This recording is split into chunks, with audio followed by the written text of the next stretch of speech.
Hello Kindred Longevity Lifestyle Designers, this is Gavin here with SecretsOfLongevity.com. I have yet to make one complete video, at least recently, about my complete thoughts on what I think the ideal diet is. So I've always touched on different aspects of it, and it's changed over the years. You've probably seen me at different stages, but that being said, it hasn't changed all that drastically.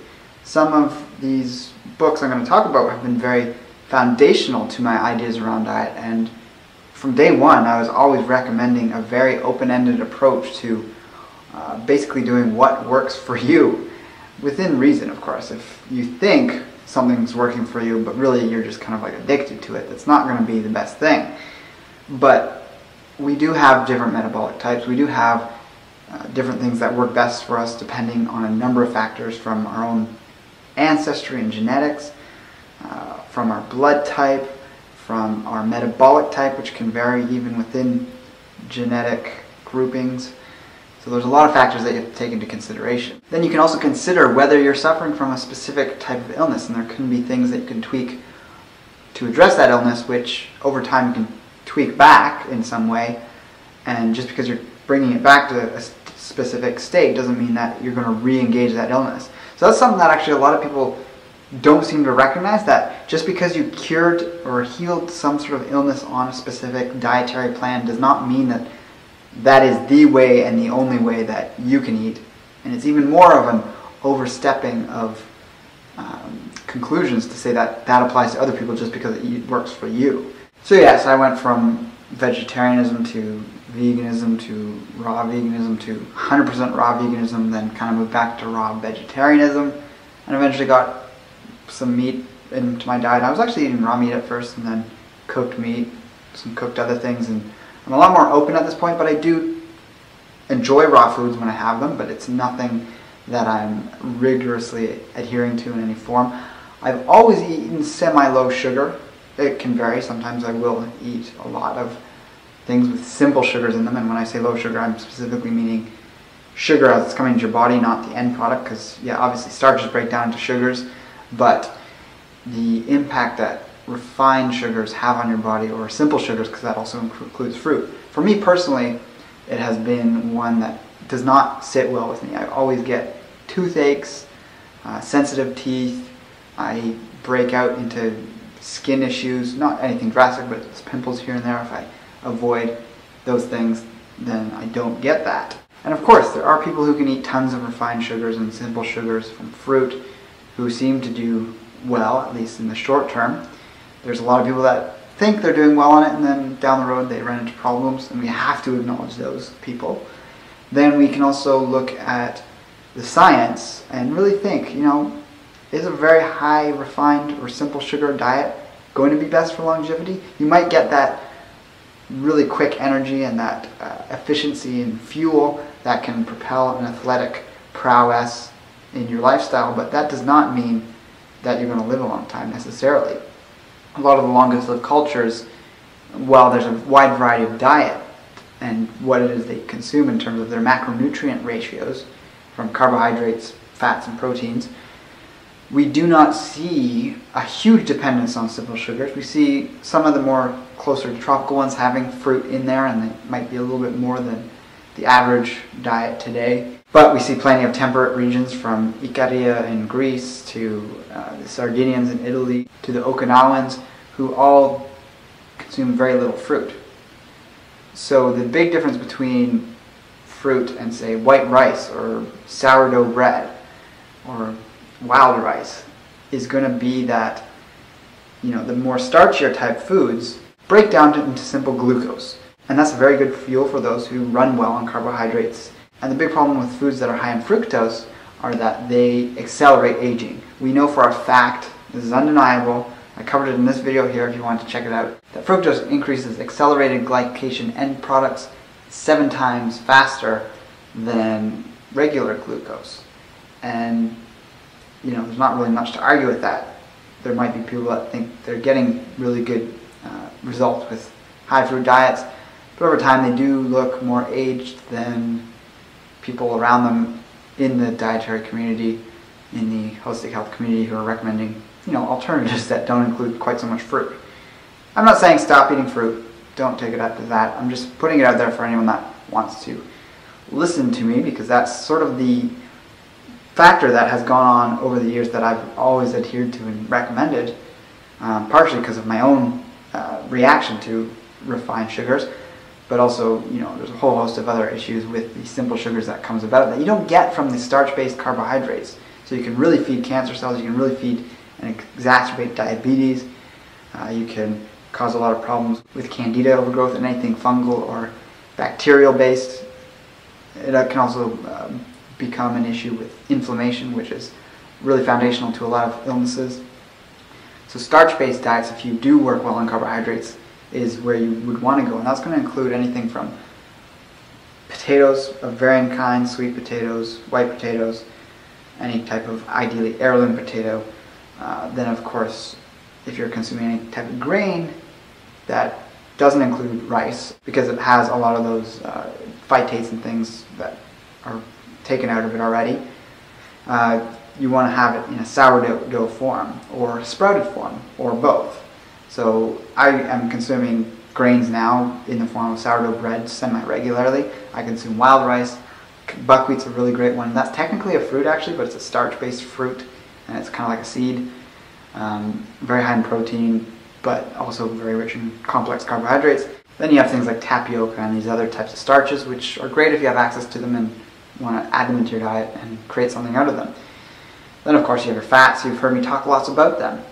Don't be fooled into thinking that saturated fat is unhealthy. I talk about the three main types of fats in this video here: polyunsaturated, monounsaturated, and saturated, and why our ideas around them need to be kind of reversed. So people tend to think that polyunsaturated is healthiest, then monounsaturated, then saturated is fairly unhealthy, but it's actually the other way around.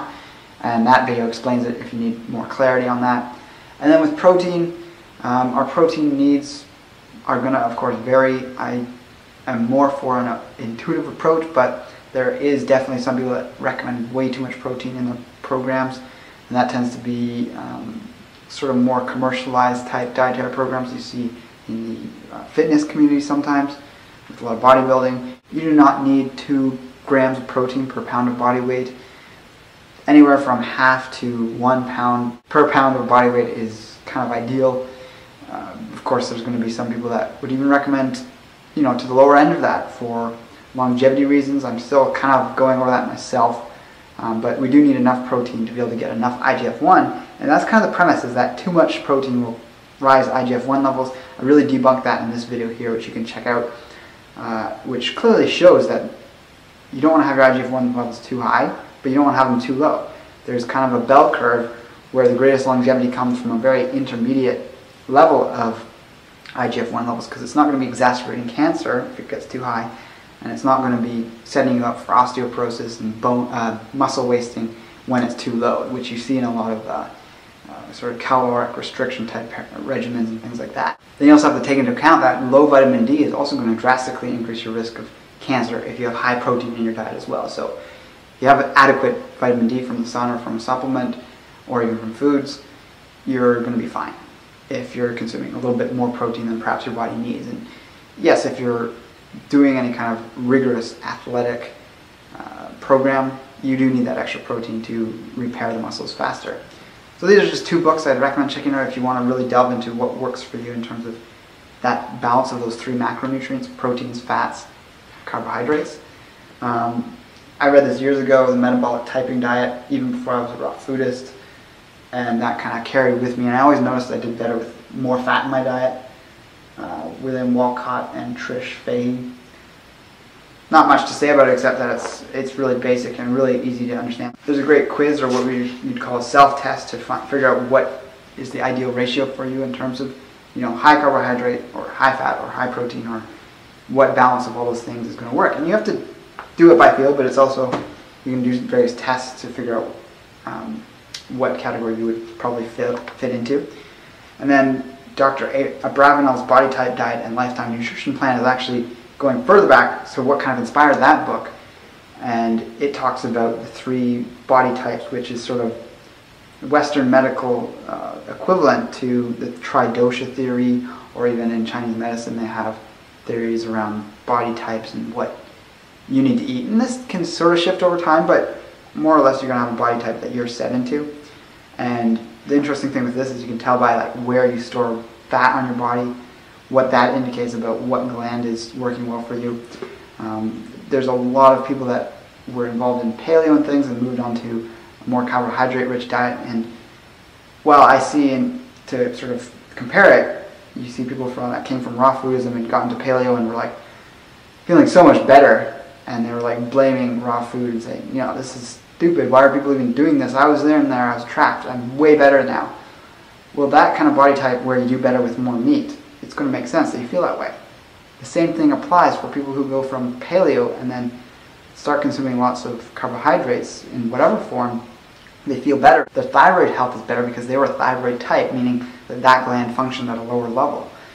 And I kind of see the same problem happening where people start making blanket statements saying, oh, because I had problems on a low-carb diet, or because I had problems on a high-carb diet, then everyone else should be doing the same thing. We have to recognize that there's specific body types and different people do well on different things. Yes, if you have a sluggish thyroid, you are probably a carbohydrate type and you need to get those carbs in to have that functioning properly. If you're an adrenal type, such as myself, where if you're not eating enough fats and other things, that will make you tired and not able to function and be as efficient, productive, and healthy in life as you could be.